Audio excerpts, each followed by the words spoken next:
Good morning, ladies and gentlemen, and welcome back again. In this tutorial, I'll walk you through some of the tips and recommendations that we do have for English learners. Technically speaking, we call people who learn English as a second language EFL learners. We call them EFL learners because they are not studying English in a country that speaks English as a first language. Therefore, it is quite important to understand that the context where they are learning is a little bit limited and constraining to them. Why?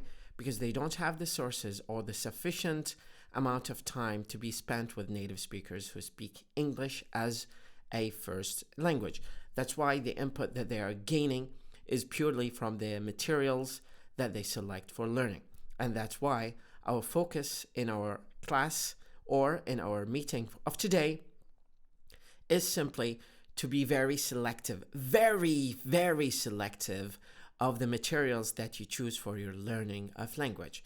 There are so many commercial books, not to say that I don't have any book actually to recommend to you to learn language, but I can just simply say that the selection of materials is not purely based on the quality of the book and it's widespread in the market. No, that's not the potential reason that makes you choose this book. Just because there are so many publications, just because this book is quite widespread in the market, does not mean that the book is good quality. Maybe the book is being commercialized by certain companies and corporates in order to promote for their merchandise or their products. So you gotta be very careful. You need to choose materials based on your needs and based on the necessity of your learning and the longevity of time of your learning. So if you're putting for yourself a period of time between 6 to, let's say, 1 year, 6 months to 1 year, you need to be very selective about the materials that you choose. You need to focus more on listening and on speaking. They are very important because these are the default skills that we learned our first language through. We imitated our parents when they started learning language, and we started to imitate them when we were speaking and we were learning how to speak English or Arabic or any other language. Now, selecting good audio materials is very important. Don't worry at all about accent. Accents are not important as much as they are showing the topography and geography of distribution of English in the world. So you need to listen to as many accents as possible. Don't focus purely on one accent because that will leave you with little bit demarcation of understanding of other accents and dialects. You need to listen to as many dialects as possible. Don't be biased to British or American or Australian or Canadian because learners are not biased. They are so objective.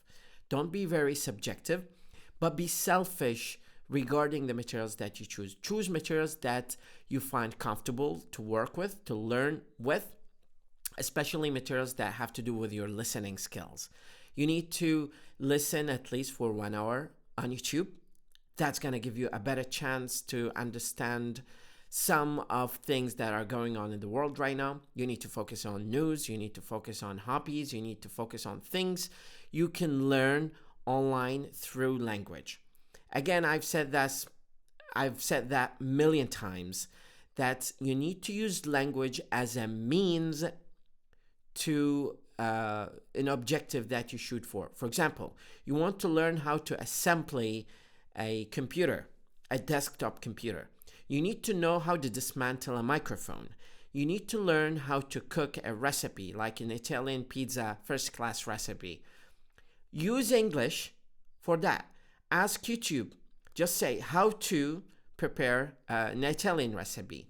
And for the preparation of the Italian recipe, as an example here, watch around 10 to 15 videos.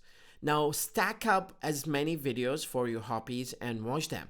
If you are interested in cameras or lenses or gadgets or technology or any kind of thing, like for example, a lot of people actually are interested in iPhones, the iPhone 12. Watch as many YouTubers talking about it as possible in English.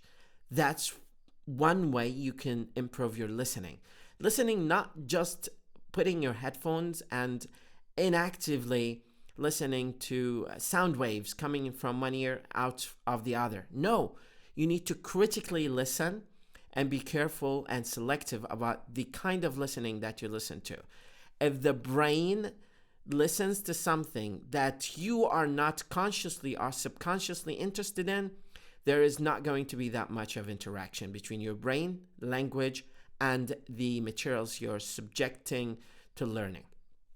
So the selectivity of materials is subject to 3 criteria: your interest, your objectives and goals behind this interest, the entertainment of these materials that you're listening to, and using language as a means to getting to the result that you're shooting for.